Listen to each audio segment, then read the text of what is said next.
So when I first started talking to this community, your community, our community, one of the things I first brought was water. I started talking a lot about water, and I got to say, I carried that work on. That work was sort of passed to me from David Wolf, who started me on that path, and I've been carrying that message for a long time.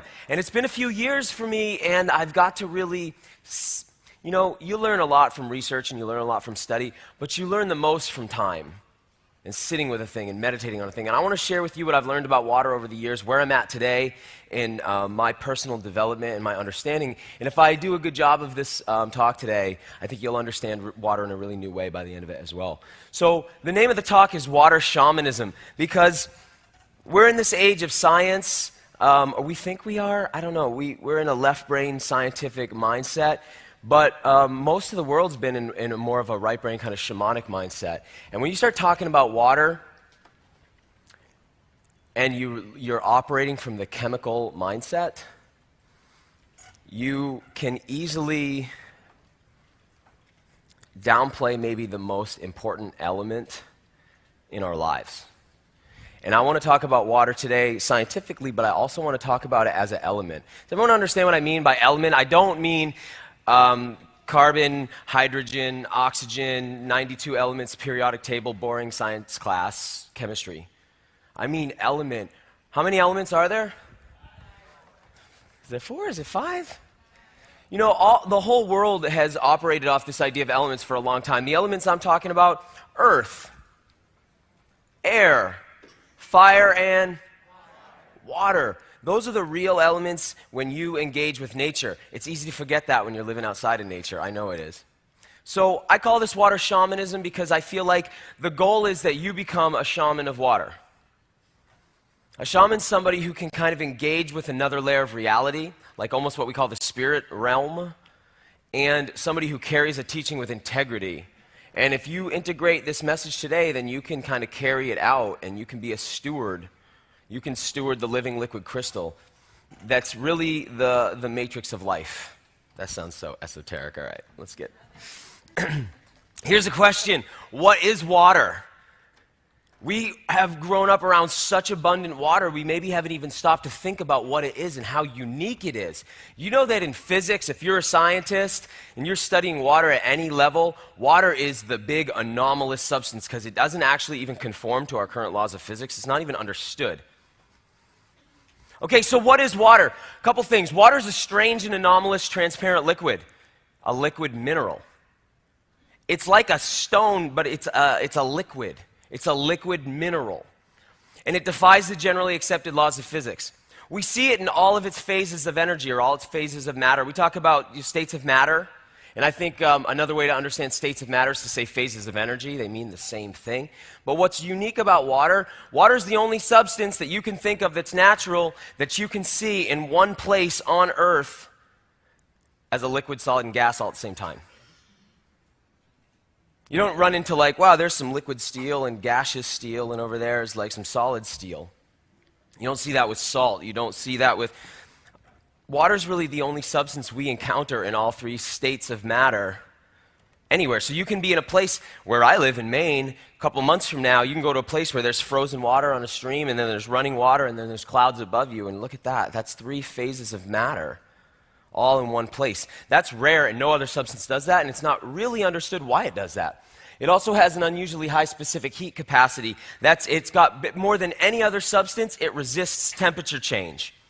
Water's just strange like that. If you've ever taken a steel pot and heated it up, you realize it heats up real quick. If you put it on heat, and it cools off real quick. But if you've ever drawn a bath, you notice that the water gets hot, you leave it in the bathtub a couple hours, you come back, it's still warm.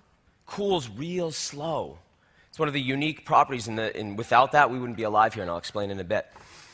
Water has this unique property that what's it do when it gets cold? Shrinks like everything else. Till it hits a certain temperature, right? 4 degrees centigrade, 32 Celsius, it does something totally anomalous. What's it do? Expands. You ever break a water bottle in your car in the winter? If you use glass bottles, you'll do that from time to time. Or you ever put water in the freezer or any liquid, which is really just water, in glass in the freezer, and you can shatter the bottle because it expands. If it didn't do that, there'd be no life on Earth, and we'll talk about that as well. It's really what if you imagine if water just got smaller, smaller, smaller like other substances when it gets cold, then all the ice would end up where in a lake?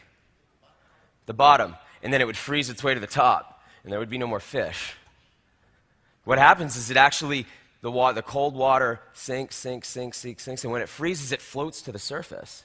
And then it insulates the water in the lake, and that's what allows fish to live. That's a unique property. It's not really understood why it does that. It's the universal solvent. It's the solvent all life forms use. In other words, you're made of, and every other life form you know about is? And do we know any exceptions to that? No. Maybe life is water. Maybe each one of us is just a different expression of water. Water has an absolutely unusual surface tension. And the weirdest thing about water to me is it's the only inorganic liquid in the world that we don't manufacture. We've learned in science how to make some liquids. But check this out. All the liquids that you'll ever encounter in nature, it's just water. The only liquids that are exceptions to that are made by organisms that are made of water. So if a sugar ferments, you can get liquid alcohol, but that was really made by things that were made of water. Or you can get olive oil. Olive oil is like a liquid, but it's just made by olives, and olives are made of. But aside from that, in the natural world, you don't encounter puddles of anything. You know that every substance here on earth is either a solid or a gas. You know the whole idea of flowing like water? You heard Bruce Lee's final interview? Anyone heard that before Bruce Lee passed on? He kind of left a really awesome interview where he's like, you must learn to flow like water. And the reason he's saying that, we don't say flow like other things. We talk about water because water is the only thing that knows how to flow. Everything else is either locked up as a solid or gone into the atmosphere as a gas.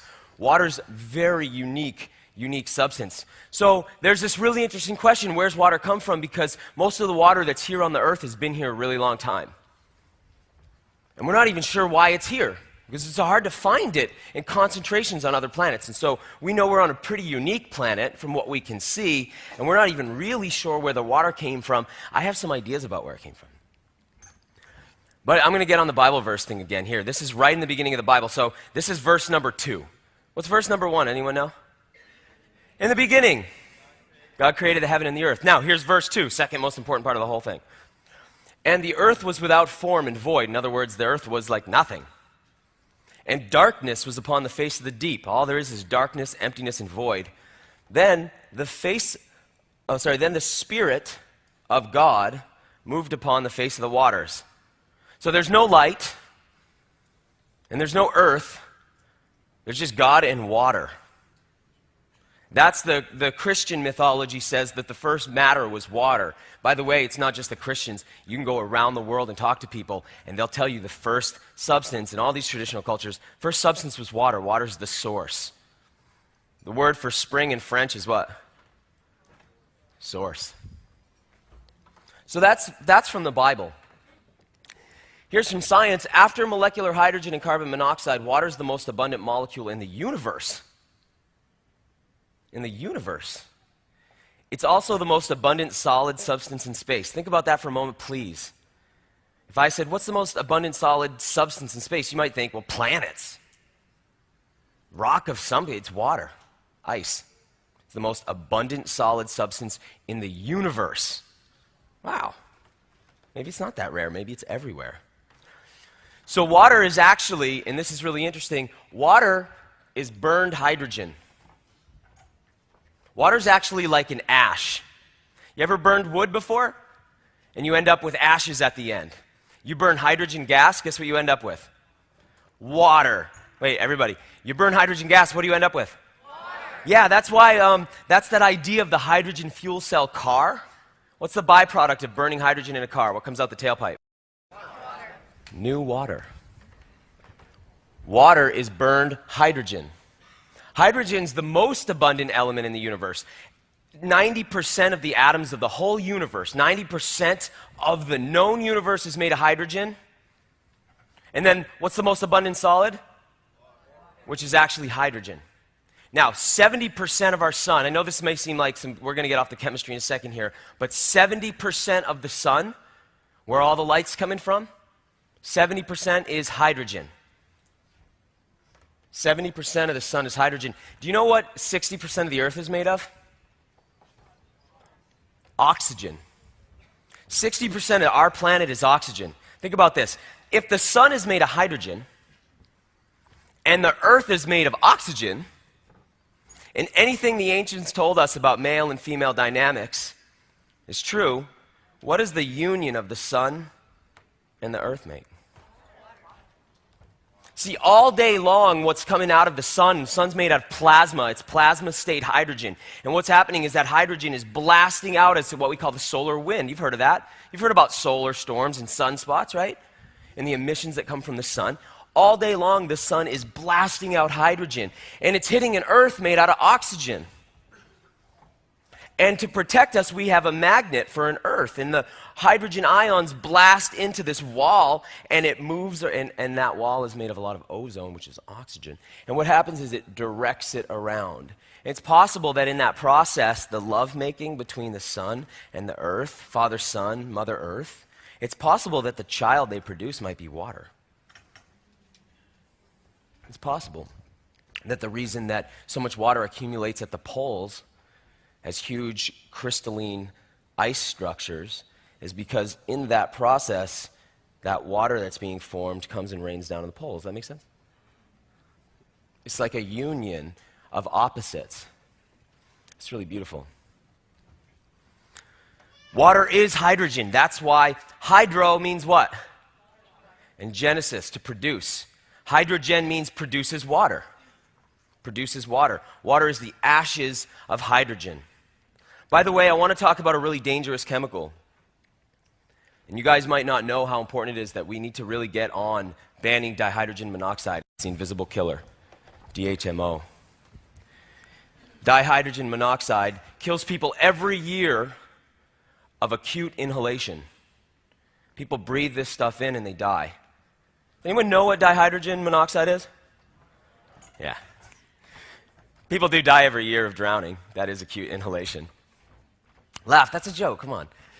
Dihydrogen monoxide, it's funny we don't think of water in that way, but if we think about water as dihydrogen monoxide, in other words, di means what? Two, and hydrogen, and then mono means, so it means two hydrogen, one oxygen, right? That's what water is. If you take two hydrogen and you burn them, what do you get? Okay, who remembers this? What is that? The Hindenburg explosion. You know, at that time they were filling blimps with what kind of gas? Hydrogen. Okay, now, use the science we just went over. When that thing blew up, it was full of hydrogen. That hydrogen reacted with oxygen. That's what burning is. When the Hindenburg exploded, what was formed? New virgin water. Most of the water on this planet's been here since the formation of the Earth. They're new, virgin, brand new, first formed, baby, infantile, immature water molecules were formed and rained down from the sky. Isn't that amazing? What about that one? Remember Chris McCall from the Challenger explosion? When the Challenger space shuttle exploded, it was hydrogen gas, and what happened was new water was formed. It's really interesting. Water is burned hydrogen, and hydrogen's what the universe is made of. In other words, the entire universe, 90% of the atoms in the universe, are water in another form. It's water that hasn't burned yet. Is that interesting? Is that interesting? I think that's really interesting. Water is really unique as a substance because, you know, it's only a liquid in a really narrow range of temperatures. We talked about how difficult it is for other substances to be a liquid at all. Most substances want to be a solid or a gas. It's hard to get one to be a liquid. Water is only a liquid between 0 degrees Celsius and 100 degrees Celsius, right? Below 0, it's, and above 100, it's gas, it's steam. So really, for there to be liquid water on the Earth, do you see how small the temperature range that the Earth must occupy is? Because in space terms, we have stuff from almost absolute zero, where all molecules are so cold they almost stop moving, all the way up to the temperature of stars. 0 to 100 Celsius is like a little tiny, narrow temperature range, but we just happen to live in exactly the right place.